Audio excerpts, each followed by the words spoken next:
Bien, cher Rav Ariel, chère famille Messas et puis chère communauté à Magen David, à Avat Shalom, avec la mémoire de notre maître, le grand rabbin David Messas Zechat Tzadik Bracha, de son père, Rabbi Shalom Messas Zechat Tzadik Bracha, et puis avec la santé pour toute notre communauté. Je suis très ému et très heureux parce qu'on fait quelque chose d'un peu inédit. Je suis au CEJ où nous terminons la soirée de l'El Chichi qu'on organise tous les jeudis soirs avec Jérôme Touboul ici au CEJ. Et puis on est en même temps avec Ahavat Shalom. Donc je vais simplement vous dire ce que je répète régulièrement, l'importance dans ce moment de l'étude et de la prière. Et ce soir, aussi bien dans votre communauté que dans toutes les communautés juives de France et du monde, on a allumé des bougies, on continue d'allumer des bougies, on continuera pendant tard dans la nuit. On était tout à l'heure et chez vous et chez nous en direct avec Méron, en direct avec Israël, avec la partie la plus sacrée d'Israël, là où sont nos rabbanim, là où ils ont appris, où ils ont étudié, où ils ont enseigné, où ils ont transmis et où ils nous ont donné l'envie de leur ressembler, d'essayer de leur ressembler en tout cas. Et pendant cette période difficile, ça a été certainement dit à de nombreuses reprises, mais pendant cette période difficile, je crois qu'on peut avoir comme exemple très souvent l'exemple de l'homme, du Rav que nous célébrons ce soir, Rabbi Shimon Bar Yochai, qui a été longtemps enfermé et qui a su exploiter son enfermement pour pouvoir alimenter et nous donner des trésors d'études, des trésors de pensée, des trésors de Kabbale, de Zohar. Et je crois que c'est un enseignement qu'on doit avoir, parce que je crois que pendant toute cette période où nous étions à la maison et où nous sommes encore le soir, quand on a fini de travailler, on ne peut plus sortir, on a d'autres contraintes, on a le choix entre rester désœuvré et étudier, apprendre. Alors je vous encourage à ce qu'on profite de l'énergie que nous a donné ce moment, cette période de réflexion, de retour sur soi-même, de réflexion sur l'importance de la famille, sur l'importance du lien, de la transmission, l'importance d'éduquer nos enfants, l'importance de penser aux plus âgés, aux personnes les plus fragiles, de les protéger, de les préserver, tout ce qu'a fait une société dans le monde pour préserver la vie, que nos rabbanim, je n'oublierai jamais, les décisions unanimes, il y a un peu plus d'un an, de tous les rabbanim, de tous les dayanim, de dire on arrête les synagogues, on ferme tout, il faut préserver la vie. Vous vous rendez compte quelle décision historique qui a été faite dans l'histoire du judaïsme, se dire ceux qui avaient des kaddish à faire, ils ne font pas de kaddish, ceux qui devaient se marier, ils ne peuvent pas se marier parce qu'il fallait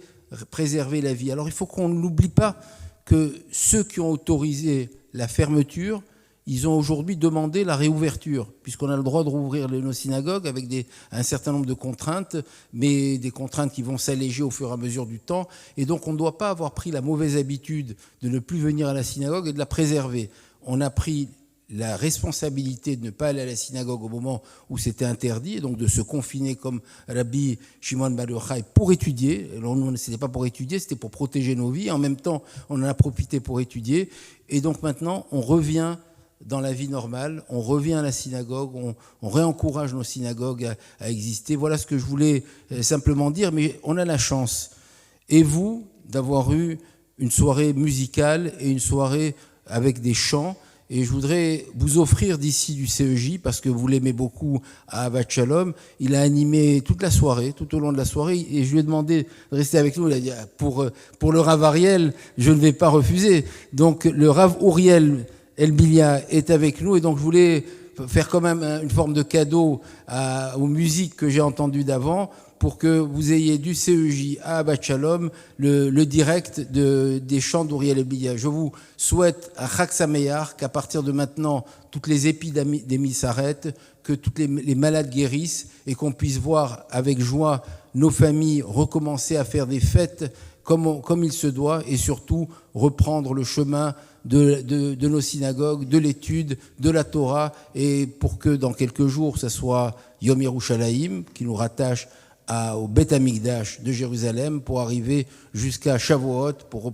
recevoir la Torah et continuer à être tous animés de cette volonté d'étudier et de transmettre. Et on va finir avec, en tout cas pour notre part ici, vous avez une soirée certainement avec Ariel. Il arrive à faire un programme qui dure jusqu'à minuit et il a la force, Rav Ariel, de maintenir avec lui tout son public très tardivement. Donc c'est ce qui m'a permis d'arriver un petit peu plus tard et de vous offrir avec nous les chants de Rav Uriel. Merci beaucoup. Hazak Urav Rabbi Yuel, toujours dans le discours de Torah et de Simcha et de Aïn Tova, à d'autres joies, Be'ezrat Hashem.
לך